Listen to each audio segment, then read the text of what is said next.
मेरे दोनों को मार दिया। जो तरीके से नृशंस हत्या की गई है, हर तरफ खून के निशान है, खून से लथपथ पूरी छत का ये हिस्सा है, दीवारों पर भी खून है। पुलिस को सूचना मिलते ही पुलिस ने मौके पर पहुंच करके स्थिति को संभाला। पुलिस ने घेराबंदी की, उसने पुलिस पार्टी पर फायर किया, जवाबी फायर में उसकी मृत्यु हो गई।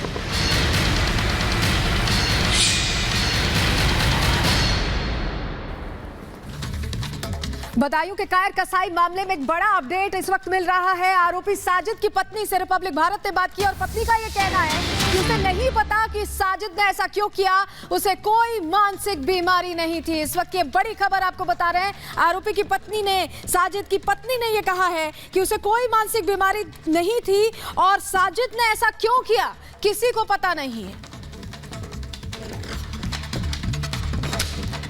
जिस तरह का यह हत्याकांड सामने आया है, 2 बच्चों का मर्डर अचानक कर दिया जाता है, उसको लेकर ये बड़ी बात कही गई है। उसकी पत्नी से जब बातचीत की गई तो उसने कहा कि कोई मानसिक बीमारी नहीं।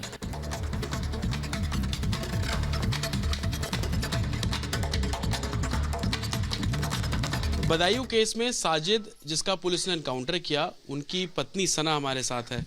सना, आपको पता लगा कि साजिद का एनकाउंटर हुआ, उसने 2 बच्चों की हत्या की? हमें कुछ नहीं पता, हम तो अपने मायके 15 दिन से आएंगे यहाँ। साजिद से कब बात हुई थी आपकी आखिरी? 8 दिन पहले। तो क्या कोई लड़ाई झगड़ा था आपका या कुछ नहीं था? तो आप अपने घर ऐसे ही रहने आए थे? हाँ, वो छोड़ जाते, हम कह देते हम अपनी अम्मा घर जाएंगे, बहुत दिन हो गए, तो छोड़ जाते तो अपने आप लिवा के ले जाते हम। आपको लगता है कि साजिद इस तरीके से कर सकता है? हमें नहीं लग सकता, हमें नहीं लग रहा है वो कर सकते हैं ऐसे। साजिद, कैसा व्यवहार रहता था साजिद का आपके साथ? मतलब किस तरीके से व्यवहार रखते थे वो? कैसे ना रखते, सही रखते वो। हाँ। कब हुई थी आपकी शादी साजिद से? हमारी शादी को 4 साल हो गई, 25 लग गई। अच्छा, 4 साल हो गए। हाँ। अच्छा, तो कोई जादू टोना साजिद करता था? ना कुछ ना करते वो। अच्छा, कुछ लोगों का ये भी कहना है कि साजिद के बच्चे नहीं हो रहे थे, इस वजह से उसने ऐसा किया। आपको क्या लगता है?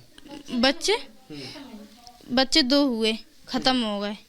अच्छा। हाँ। कब हुआ था ये सब? ये सब एक 12 साल हुआ और एक पहले हुआ 3 साल हो गई, लड़की हुई। अच्छा, साजिद की आपके अलावा भी कोई और पत्नी? ना। आप तो कह रहे 4 साल पहले शादी हुई, तो 12 साल पहले बच्चा कैसे? 12 साल कैसे? हमारी शादी 4 साल हुए हैं। तो ये 12 साल एक लड़का खत्म हुआ, वो हो के खत्म हो गया। अच्छा। हाँ। हाँ, तो हमारी शादी तो पिछले साल एक लड़की हुई थी। अच्छा। तो वो खत्म हो गई। अच्छा। हाँ। कभी बताया उसने कि उसके घर के सामने इस तरीके से कोई रहता है या कभी किसी से लड़ाई झगड़ा? नहीं बताया ना। आपके पास क्या आज कोई पुलिस वगैरह कुछ आई? ना।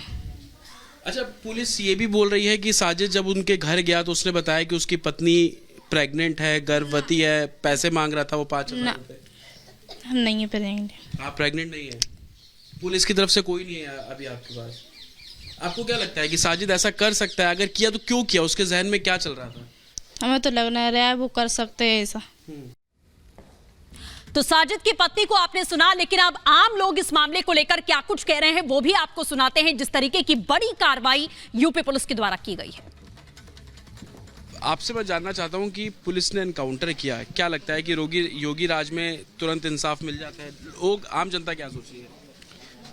ये योगी राज की बहुत अच्छी पहल है जो इनकाउंटर किया गया है, इसको सजा दी जाए, जो रह गया है उसको भी सजा दी जाए। तुरंत इंसाफ मिलते हैं युवराज में, लेकिन ये कि इनके और जो रह गए हैं इनके घर भर तहस कर दिया जाए और इनके लिए यहाँ पे जो है उखाड़ दिया जाए।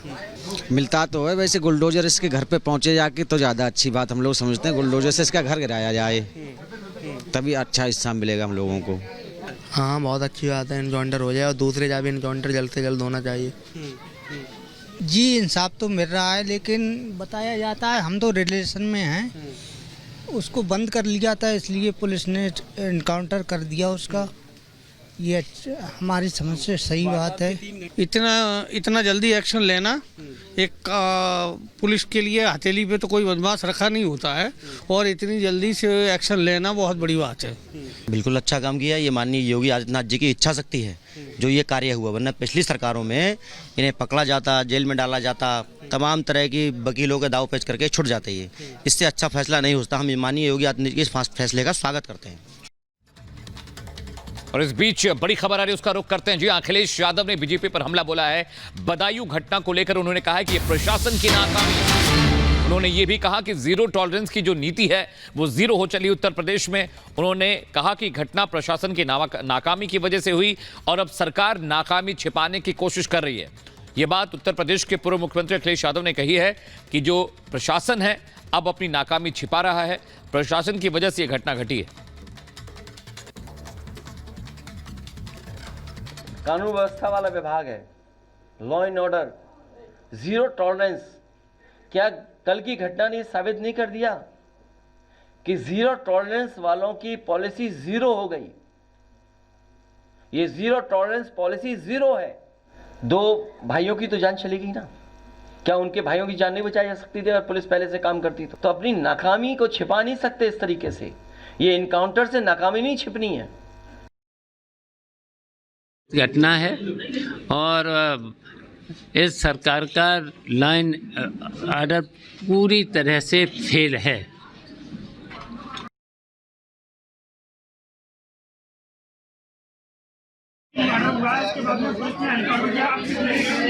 ऐसा बीजेपी वाले हमेशा चुनाव के वक्त हिंसा करवाते हैं।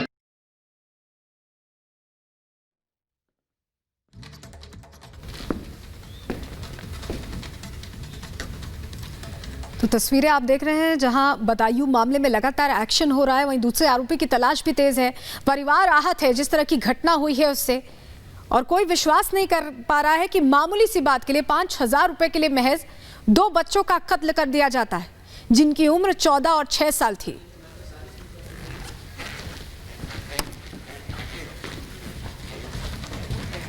वहीं बदायूं घटना पर केंद्रीय मंत्री गिरिराज सिंह ने भी बड़ी बात कही है। उनकी तरफ से आक्रोश जाहिर किया गया है, घटना को लेकर दुख भी जाहिर किया गया है। सपा को अपने घटते हुए गिरते हुए जनाधार को लेकर के ऐसी बातें कह रहे हैं। योगी जी हिंदू हो या मुसलमान, जिसने भी कानून को अपने हाथ में उत्तर प्रदेश में लेने की कोशिश की है उसको बख्शा नहीं गया है। इस साजिश ने भी कानून को अपने हाथ में लेकर के जिस ढंग से निर्मम हत्या उसने की थी उसकी, और पुलिस के ऊपर भी उसने अटैक किया ऐसा कहा जा रहा है, जिसके कारण उसकी इनकाउंटर में मृत्यु हुई।